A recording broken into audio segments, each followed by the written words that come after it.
നമ്മൾ കഴിഞ്ഞ വട്ടം പഠിച്ചത് അടുത്തൊരു നമസ്കാരം, പുതിയൊരു വീഡിയോയിലേക്ക് സ്വാഗതം. ഇത് കഴിഞ്ഞ വട്ടം വികാസ തത്വങ്ങളാണ് പഠിച്ചത്. ഇവിടെ നമ്മൾ ശാരീരിക ചാലക വികാസം അല്ലെങ്കിൽ ചാലക വികാസ തത്വങ്ങൾ. ഈ ശാരീരിക ചാലക വികാസം എന്ന് പറയുമ്പോൾ അതാരാണ്? എലിസബത്ത് ഹെർലോക്കാണ് ചാലക വികാസങ്ങൾ എന്ന് പറയുമ്പോൾ. അപ്പോൾ ശാരീരിക ചാലക വികാസം ആരുമായി ബന്ധപ്പെട്ടിരിക്കുന്നു? എലിസബത്ത് ഹെർലോക്കുമായിട്ട് ബന്ധപ്പെട്ടിരിക്കുന്നു. ഓക്കെ, ഇനി പ്രധാനമായിട്ടും പറയാനുള്ളത് ശാരീരിക ചാലക വികാസത്തിൻ്റെ ബാക്കിയുള്ള ഘടകങ്ങളല്ല, ഈ ചാലക വികാസ തത്വങ്ങളെക്കുറിച്ചാണ് നമ്മൾ പറയുന്നത്. അപ്പോൾ എന്താണ് നമ്മളിവിടെ പറയുന്നത്? ശാരീരിക വികാസത്തിൻ്റെ തത്വങ്ങളെക്കുറിച്ചാണ് നമ്മൾ ഇവിടെ പറയുന്നത്. അപ്പം ആ തത്വങ്ങൾ എന്തൊക്കെയാണ് എന്ന് നമുക്കൊന്ന് പെട്ടെന്ന് നോക്കാം. ആദ്യത്തത് എന്താണ്? സൂക്ഷ്മചലനങ്ങളിൽ നിന്ന് സ്ഥൂല ചലനങ്ങളിലേക്ക്. എന്താണ്? സൂക്ഷ്മചലനങ്ങളിൽ നിന്ന് സ്ഥൂല ചലനങ്ങളിലേക്ക്. അതായത് ആദ്യം പറയുന്നതിന് മുമ്പ് ഇത് പറയാം, ഇത് കാണാപ്പാഠം പഠിക്കുന്ന ടീംസിനെ കുറിച്ചാണ് പറയുന്നത്. ഇതങ്ങ് കാണാപ്പാഠം പഠിച്ചാൽ മതി. ഓക്കെ, അപ്പം സൂക്ഷ്മചലനങ്ങളിൽ നിന്ന് സ്ഥൂല ചലനങ്ങളിലേക്ക്. നമ്മൾ നേരത്തെ പറഞ്ഞാണ് സൂക്ഷ്മ പേശിയിൽ നിന്ന് സൂക്ഷ്മചലനങ്ങളിലല്ല, സ്ഥൂല ചലനങ്ങളിൽ നിന്ന് സൂക്ഷ്മചലനങ്ങളിലേക്ക്. മാറിപ്പോലെ സ്ഥൂലത്തിൽ നിന്ന് സൂക്ഷ്മത്തിലേക്ക്. നമ്മൾ നേരത്തെ പറഞ്ഞത് സ്ഥൂലത്തിൽ നിന്നാണ് സൂക്ഷ്മത്തിലേക്ക് വരുന്നത്. സൂക്ഷ്മത്തിൽ നിന്ന് സ്ഥൂലത്തിലേക്കല്ല പോകുന്നത്, അത് PYQ ആണ്. അതായത് സ്ഥൂലത്തിൽ നിന്നാണ് സൂക്ഷ്മത്തിലേക്ക് പോകുന്നത്. എനിവേ, അപ്പോൾ എന്തായാലും അടുത്തത് സ്ഥൂല ചലനത്തിൽ നിന്ന് സൂക്ഷ്മചലനത്തിലേക്ക്. നമ്മൾ നേരത്തെ പറഞ്ഞു സ്ഥൂലത്തിൽ നിന്ന് സൂക്ഷ്മത്തിലേക്ക് പോകുന്നു എന്ന് പറഞ്ഞു. അത് തന്നെയാണ് ഇവിടെയും പറയുന്നത്, സ്ഥൂല ചലനത്തിൽ നിന്നും സൂക്ഷ്മചലനത്തിലേക്ക്. 2, സ്ഥൂല പേശിയിൽ നിന്ന് സൂക്ഷ്മ പേശിയിലേക്ക്. മറ്റേന്ന് പറയുമ്പോൾ നമ്മൾ ഇന്നലെ കഴിഞ്ഞ ക്ലാസ് പറഞ്ഞ ഉദാഹരണം തന്നെ പറയുന്നു, ഒരു കൈ മൊത്തവും ഉപയോഗിക്കുന്നതിൽ നിന്ന് വിരലിലേക്ക് വരുന്നു. അപ്പം എന്താണ്? ഒരു കൈ മൊത്തവും ഉപയോഗിക്കുന്ന പേശികളുടെ ഉപയോഗത്തിൽ നിന്നും ഒരു വിരൽ ഉപയോഗിക്കുന്ന പേശികളുടെ ഉപയോഗത്തിലേക്ക് വരുന്നു. അതാണ് സ്ഥൂല പേശിയിൽ നിന്ന് സൂക്ഷ്മ പേശിയിലേക്ക്. ഇനി ശിരസിൽ നിന്ന് പാദത്തിലേക്ക് എന്നാണ് കേട്ടോ. ശിരസിൽ നിന്ന് പാദത്തിലേക്ക് എന്താണ്? ശിരസിൽ നിന്ന് പാദത്തിലേക്ക്. നമ്മൾ അതായത് സെഫാലോകോഡലൊക്കെ പറഞ്ഞായിരുന്നു, ഓർമ്മയുണ്ടോ? ഓക്കെ, ഇനി അടുത്തത് അധികോർജ്ജ വിനിമയത്തിൽ നിന്ന് ലഘുോർജ്ജ ഉപയോഗത്തിലേക്ക്. അതായത് നമ്മൾ നേരത്തെ സ്ഥൂലവും സൂക്ഷ്മവും വെച്ച് ബന്ധിപ്പിച്ചെന്ന് പറയട്ടെ. അതായത് സ്ഥൂലത്തിന് നമ്മൾ ഒരു കൈ മൊത്തവും ഉപയോഗിക്കുന്നത്, സൂക്ഷ്മത്തിലേക്ക് വരുന്നവ 2 വിരൽ മാത്രം ഉപയോഗിക്കുന്നത്. അപ്പം സ്ഥൂലം ഈ ഒരു കൈ മൊത്തം ഉപയോഗിക്കാനാണോ 2 വിരൽ ഉപയോഗിക്കാനാണോ കൂടുതൽ എനർജി വേണ്ടത്? ഒരു കൈ മൊത്തം ഉപയോഗിക്കാൻ കൂടുതൽ എനർജി വേണം, അല്ലേ? അപ്പം എന്താണ്? അധികോർജ്ജമാണ് ഒരു കൈ മൊത്തം ഉപയോഗിക്കുന്നത്. അപ്പോൾ അവയിൽ നിന്ന് എന്താ ലഘുപ്രയത്നം എന്താണെന്ന് അറിയാം, 2 വിരൽ മാത്രം ഉപയോഗിക്കുന്നത്. മനസ്സിലായെന്ന് കരുതുന്നു. അതായത് അധികോർജ്ജത്തിൽ നിന്ന് ലഘുപ്രയത്നത്തിലേക്ക്. ഇനി ദ്വിപാർശ്വത്തിൽ നിന്ന് ഏകപാർശ്വത്തിലേക്ക്. എന്താണ്? ദ്വിപാർശ്വത്തിൽ നിന്ന് ഏകപാർശ്വത്തിലേക്ക്. ഓക്കെ, അപ്പം ഈ ചാലക വികാസ തത്വങ്ങളുടെ ഈ പ്രത്യേകതകൾ എന്താണെന്ന് ചോദിച്ചാൽ ഒരു എക്സാം പോയിന്റ് ഓഫ് വ്യൂവിലാണ് ഞാൻ പറയുന്നത്. ഇത് നിങ്ങൾ കാണാതെ പഠിച്ചു കഴിഞ്ഞു എന്ന് വിചാരിക്കുക. ഇനി ഒരു എക്സാം പോയിന്റ് ഓഫ് വ്യൂ ഞാൻ പറഞ്ഞുതരാം. ഇതെല്ലാം തിരിച്ചു തരും. അതായത് എങ്ങനെ തിരിച്ചു തരും? സ്ഥൂല ചലനത്തിൽ നിന്ന് സൂക്ഷ്മചലനം മാറ്റും. സൂക്ഷ്മത്തിൽ നിന്ന് സ്ഥൂലം എന്ന് തരും. ഓക്കെ, അടുത്തത് എങ്ങനെ തരും? സൂക്ഷ്മ പേശിയിൽ നിന്ന് സ്ഥൂല പേശിയിലേക്ക് തിരിച്ചു തരും. സൂക്ഷ്മ പേശിയിൽ നിന്ന് തരും. അതായത് സ്ഥൂലത്തിൽ നിന്ന് സൂക്ഷ്മത്തിലേക്കായിരുന്നു പോകേണ്ടത്. ഇതിനകത്ത് എങ്ങനെ തരും? സൂക്ഷ്മത്തിൽ നിന്ന് സ്ഥൂലത്തിലേക്കെന്ന് തരും. പോലെ ഞാൻ പറയുന്നത് ഇടയ്ക്ക് തിരിഞ്ഞെന്ന് തോന്നുന്നു. വീണ്ടും ഞാൻ പറയുന്നു, സൂക്ഷ്മം രണ്ടാമതാണ് വരുന്നത്, സ്ഥൂലമാണ് ആദ്യം വരുന്നത്. സ്ഥൂലത്തിൽ നിന്ന് സൂക്ഷ്മത്തിലേക്ക്. അത് ഞാൻ മാറത്തില്ല. ഞാൻ എപ്പോഴെങ്കിലുമൊക്കെ തിരിച്ചു പറഞ്ഞാൽ നിങ്ങൾ ഓർക്കുക, ആദ്യം വരുന്നത് സ്ഥൂലം, രണ്ടാമത് വരുന്നത് സൂക്ഷ്മം. PYQ 3-4 തവണ ചോദിച്ചിട്ടുണ്ട്. ഇവിടെ ചോദിക്കും, അല്ലെങ്കിൽ അതിനകത്ത് ചോദിച്ചിട്ടുണ്ട്. ഏതിനകത്താ? നമ്മളുടെ വികാസ തത്വങ്ങളിനകത്ത് ചോദിച്ചിട്ടുണ്ട്. ഓക്കെ, ഇനി അടുത്തത് ശിരോപഥത്തിൽ നിന്ന് പാദത്തിലേക്ക്. അപ്പം ശിരസിൽ നിന്ന് പാദത്തിലേക്ക് നമ്മൾ നേരത്തെ സെഫാലോകോഡലിൽ പ്രോക്സിമൽ ഡിസ്റ്റലും വെച്ച് പഠിച്ചു. അപ്പോൾ ആ സെഫാലോകോഡലിൻ്റെ അതേ ഐഡിയ തന്നെയാണ്. മാറുന്നില്ല. ഇനി അധികോർജ്ജ വിനിമയത്തിൽ നിന്ന് ലഘുഊർജ്ജത്തിലേക്ക് മാറിപ്പോകരുത്. ആദ്യം വരുന്നത് അധികോർജ്ജമാണ്. അതായത് കൊച്ചു ചെറുതായിരിക്കുമ്പം കുറച്ച് ഊർജ്ജവും കൊച്ചു വലുതാകുമ്പം കൂടുതൽ ഊർജ്ജം ഉപയോഗിക്കാതൊന്നും ചിന്തിച്ച് കളയരുത്. അങ്ങനെയൊക്കെ ചിന്തിക്കുന്നവരുണ്ട്. അതുകൊണ്ടാണ് പറഞ്ഞത് അധിക ഊർജ്ജം. അതുകൊണ്ടാണ് പറഞ്ഞത് ആദ്യം ഒരു കൈ മൊത്തവും നമ്മൾ ഉപയോഗിക്കും. അപ്പോൾ അതിന് കൂടുതൽ എനർജി വേണം. പിന്നെ നമ്മൾ 2 വിരലുകളെ ഉപയോഗിക്കും. അപ്പം അതിന് കുറച്ച് എനർജി മതി. അതായത് ഇത് എന്തിനെക്കുറിച്ചാണ് ഈ കൈ ഉപയോഗിക്കുന്നത്? നമ്മൾ എഴുതുന്നതിനെ കുറിച്ചൊക്കെയാണ് പറയുന്നത്. അതായത് അല്ലെങ്കിൽ നമ്മൾ ഈ കൊച്ചു പിള്ളേർ ഉറുമ്പിനെ പിടിക്കുന്ന കണ്ടിട്ടില്ലേ? വെറും പൊടിപ്പിള്ളേർ കൈ മൊത്തം ഉപയോഗിച്ചാണ് പിടിക്കുന്നത്. എന്നാൽ പിള്ളേർ ഇച്ചിരി കൂടി വലുതാവുമ്പോഴോ നമ്മൾ 2 വിരൽ വെച്ചല്ലേ പിടിക്കുന്നത്. അത്രയേ ഉള്ളൂ. അതങ്ങ് ആലോചിച്ചാൽ മതി. ഇനി ദ്വിപാർശ്വത്തിൽ നിന്ന് ഏകപാർശ്വത്തിലേക്ക്, അക്ഷരത്തിലുണ്ട്, കുഴപ്പമില്ല, ക്ഷമിക്കുക. ദ്വിപാർശ്വത്തിൽ നിന്ന് ഏകപാർശ്വത്തിലേക്ക്. ഓക്കെ, അത് തിരിച്ച് വരുവേ. ഏകപാർശ്വത്തിൽ നിന്ന് ദ്വിപാർശ്വത്തിലേക്കെന്ന് വരുവേ. തിരിഞ്ഞു പോകരുത്. ആദ്യം ദ്വിപാർശ്വം വരണം, പിന്നീടാണ് ഏകപാർശ്വം വരേണ്ടത്. അത് ഞങ്ങൾ ഈ അധികോർജ്ജത്തിൽ നിന്ന് ലഘു എന്ന് പറഞ്ഞാൽ അധികം 2ആണ്, ലഘു 1ആണ്. അങ്ങനെ അങ്ങ് ആലോചിച്ച് വെച്ചേക്കുക. ഓക്കെ, ഇനി അവിടെ നിന്ന് നമ്മൾ വരുന്ന അടുത്ത സാധനമാണ് സ്ഥൂലചലനവും സൂക്ഷ്മചലനവും എന്നുള്ളത്. അടുത്തയാണ് ഇത് സ്ഥൂലചലനവും സൂക്ഷ്മചലനവും എന്നുള്ളത്. ഇത് ഞാൻ ആദ്യം തന്നെ ഒരു കാര്യം പറയുന്നു. ഈ സ്ഥൂലചലനം സൂക്ഷ്മചലനം എന്ന് നമ്മൾ പറയുമ്പോഴും ഇതിനകത്ത് കുറേ സാധനങ്ങൾ നമ്മൾ തരുമ്പോഴും ചോദ്യങ്ങളനുസരിച്ച് സാഹചര്യങ്ങൾ മാറും. ഓക്കെ, അതെന്താണെന്ന് ഞാൻ വിശദീകരിച്ച് തരാം ഒന്നും കൂടി. അത് ഞാൻ കുറേ ചോദ്യങ്ങൾ ഇത് കഴിഞ്ഞതിന് ശേഷം നമുക്ക് പറയാം. അപ്പം നിങ്ങൾക്ക് മനസ്സിലാവും ഞാൻ എന്താണ് ഉദ്ദേശിച്ചതെന്ന്. ഓക്കെ, സ്ഥൂലചലനങ്ങൾക്ക് വരുന്നത് ഏതൊക്കെയാണ്? അതായത് നമുക്ക് നോക്കാം. നടക്കുക, ഓടുക, ചവിട്ടുക, പടികൾ കയറുക, ഒറ്റക്കാലിൽ നിൽക്കുക, കത്രിക ഉപയോഗിച്ച് പേപ്പർ മുറിക്കുക, അത് കഴിഞ്ഞിട്ട് വള്ളിയിൽ ചാടുക, അത് കഴിഞ്ഞിട്ട് മുച്ചക്ര വാഹനം ചവിട്ടുക. അപ്പോൾ ഒന്നും കൂടി: നടക്കുക, ഓടുക, ചവിട്ടുക, പടികൾ കയറുക, ഒറ്റക്കാലിൽ നിൽക്കുക, കത്രിക ഉപയോഗിച്ച് പേപ്പർ മുറിക്കുക, വള്ളി ചാടുക, മുച്ചക്ര വാഹനം ചവിട്ടുക. ഇതൊക്കെ ഏതാണ്? സ്ഥൂല ചലനത്തിൽ പെടുന്നതാണ്. ഇനി സൂക്ഷ്മത്തിലേക്ക് വരുമ്പോൾ നെടുകയും കുറുകയുമുള്ള വരകൾ വരയ്ക്കുക, വട്ടം വരയ്ക്കുക, ക്രയോൺ, പെൻസിൽ എന്നിവ ഉപയോഗിക്കുക, ക്യൂബുകൾ എടുക്കുക, നിറം നൽകുക. ഓക്കെ, ക്യൂബുകൾ എടുക്കുക എന്നല്ല, ക്യൂബുകൾ അടുക്കുക എന്നുള്ളതാണ് വരേണ്ടത്. ക്യൂബുകൾ എടുക്കുകയല്ല, ക്യൂബുകൾ അടുക്കുകയാണ് ഇവിടെ വരേണ്ടത്. എടുക്കുക തെറ്റാണ്, അടുക്കുക. ഓക്കെ, ഇനി ഇതിൽ നിന്ന് ഓപ്ഷനിൽ വന്നു കഴിഞ്ഞാൽ നിങ്ങൾക്ക് സ്വാഭാവികമായിട്ടും വെയിറ്റേജ് വെച്ച് അങ്ങ് എഴുതാൻ പറ്റും. ഇനി ഞാൻ ഒരു ചോദ്യം തരുന്നു. ആ ചോദ്യം: താഴെ തന്നിട്ടുള്ളവയിൽ സൂക്ഷ്മചലനത്തിന് ഉദാഹരണമല്ലാത്തത് ഏത്? സൂക്ഷ്മചലനത്തിന് ഉദാഹരണമല്ലാത്തത് ഏത്? ഒന്നാമത്തെ ഓപ്ഷൻ ഏതാണ്?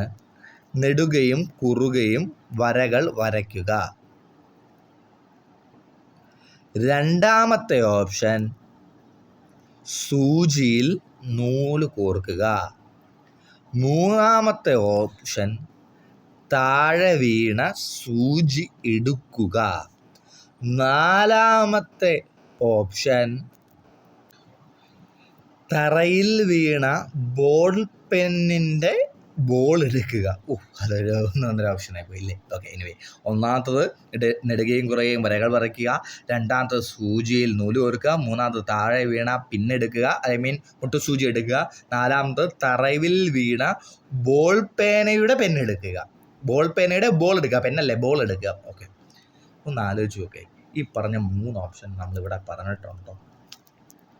സൂക്ഷ്മത്തെ നമ്മൾ പറഞ്ഞിട്ടുണ്ടോ? ഇല്ല, നമ്മൾ സൂക്ഷ്മത്തെ പറഞ്ഞിട്ടില്ല. ഇത് മാത്രമേ നമ്മൾ സൂക്ഷ്മത്തെ പറഞ്ഞിട്ടുള്ളൂ, നെടുകയും കുറയും വര വരയ്ക്കുക. ഇനി ഇതിൻ്റെ ഉത്തരം ഏതാണെന്നറിയാമോ? ഇതിൻ്റെ ഉത്തരം കൂട്ടത്തിൽ സൂക്ഷ്മത്തിൽ പെടാത്തത് ഈ നെടുകയും കുറയും വരകൾ വരയ്ക്കുകയാണ്. മനസ്സിലായെന്ന് പറയുന്നു. നമ്മൾ സൂക്ഷ്മവും സ്ഥൂലവും എന്ന് പറഞ്ഞ് 2 ബോക്സുകളാക്കി തിരിച്ചു. അതിനകത്ത് സൂക്ഷ്മത്തിൽ പെടുന്നതും സ്ഥൂലത്തിൽ പെടുന്നതും എന്ന് നമ്മൾ പറഞ്ഞു. DLED ടെസ്റ്റ് പ്രകാരം നമ്മൾ ചർച്ച ചെയ്തു. എന്നിട്ട് നമ്മളൊരു പഴയ PYQ എടുത്തു. ആ PYQയിൽ എന്താണ് 4 സൂക്ഷ്മത്തിൽ പെടാത്തതെന്ന് ചോദിച്ചു. അതിനകത്ത് 4 ഓപ്ഷൻ തന്നു. ഒന്നാമത്തെ ഓപ്ഷൻ സൂക്ഷ്മത്തിൽ പെടുന്നതായിട്ട് ഏതാണ് DLED ടെസ്റ്റിൽ തന്ന, അല്ലെങ്കിൽ ഞാൻ നിങ്ങൾക്ക് നോട്ടിൽ തന്ന സാധനത്തിൻ്റെ ഫസ്റ്റ് സാധനമാണ്. പക്ഷേ ഉത്തരത്തിൽ അതാണ് സൂക്ഷ്മത്തിൽ പെടാത്തത്. എന്തുകൊണ്ട് എന്നാണ് ഇനി എക്സ്പ്ലനേഷൻ വളരെ സിമ്പിളാണ്. ബാക്കിയുള്ള ഓപ്ഷനുകൾ ചർച്ച ചെയ്യുമ്പോൾ അത് എന്താണ്, സൂക്ഷ്മത കുറവുള്ളതാണ്. മനസ്സിലായി എന്ന് കരുതുന്നു. അപ്പം പിന്നെ എന്തിനാണ് ഇങ്ങനെ ബോക്സ് ഇട്ട് പഠിപ്പിക്കുന്നത് എന്നും കൂടി ചോദിക്കുന്നു. അതിനും കൂടി എക്സ്പ്ലനേഷൻ തരുന്നു. അതായത് നമ്മൾ കേറ്ററ്റ് പരീക്ഷയ്ക്ക് നിങ്ങളുടെ മുന്നിലേക്ക് 4 ഓപ്ഷനുകളാണ് വരുന്നത്. ആ ഓപ്ഷനുകൾ അനുസരിച്ച് സ്ഥൂലമേത് സൂക്ഷ്മമേത് എന്ന് നിങ്ങൾ തിരിച്ചറിയുക. അത് എനിക്ക് പറഞ്ഞു തരുന്നതിന് പരിമിതികളുണ്ട്. അതായത് അത് ഓപ്ഷൻ ഇടുന്നയാളുടെ അനുസരിച്ചായിരിക്കും.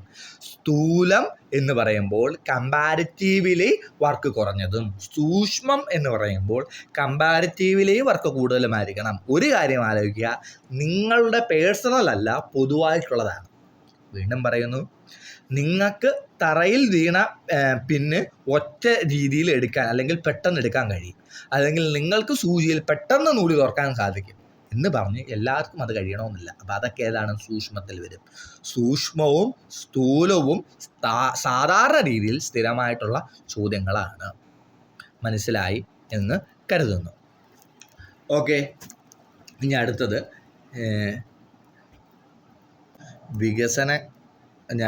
വികസനഘട്ടമല്ല കേട്ടോ, വികാസഘട്ടങ്ങളാണ്. വികാസഘട്ടങ്ങൾ, വികസനഘട്ടങ്ങളിൽ എഴുതി വച്ചിരിക്കുന്നു, വികാസഘട്ടങ്ങളാണ്. ഓക്കെ, അപ്പോൾ അത് നമുക്ക് ആദ്യം നോക്കാം.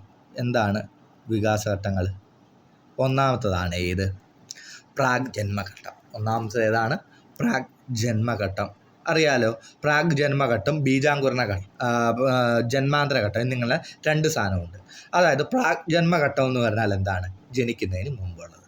പ്രാഗ് ജന്മഘട്ടം എന്ന് പറഞ്ഞു കഴിഞ്ഞാൽ എന്താണ്? ജനിക്കുന്നതിന് മുമ്പ്. അതായത് വികാസം ആരംഭിക്കുന്നത് ജനിക്കുന്നതിന് മുമ്പാണ്, അല്ലെങ്കിൽ പ്രാഗ് ജന്മഘട്ടത്തിലാണ്. വീണ്ടും പറയുന്നു, PYQ ആണ്. വികസനം ആരംഭിക്കുന്നത് ബീജാങ്കുരണ ഘട്ടം അല്ലെങ്കിൽ പ്രാഗ് ജന്മഘട്ടത്തിലാണ് എന്ന് മനസ്സിലാക്കി വെച്ചിരിക്കുക.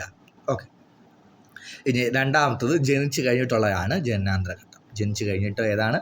ജനനാന്തരഘട്ടം. ജനിച്ചു കഴിഞ്ഞിട്ട് ജനനാന്തരഘട്ടം, ജനിക്കുന്നതിന് മുമ്പ് പ്രാഗ് ജന്മഘട്ടം. ഓക്കെ, ഇനി പ്രാഗ് ജന്മഘട്ടത്തെ നമുക്ക് ഏതാണ്, അല്ലെങ്കിൽ ജന്മപൂർവ്വ ഘട്ടത്തെ നമുക്ക് എത്രയായിട്ട് തിരിക്കാം? 3ആയിട്ട് തിരിക്കാം. എത്രയായിട്ട് തിരിക്കാം? ഒന്നാമത്തത് ബീജാങ്കുരണ ഘട്ടം. ഒന്നാമത്തെ ഏതാണ്? ബീജാങ്കുരണ ഘട്ടം. ബീജാങ്കുരണ ഘട്ടം എന്ന് പറഞ്ഞു കഴിഞ്ഞാൽ ഏതാണ്? ഗർഭധാരണം മുതൽ 2 ആഴ്ച വരെ.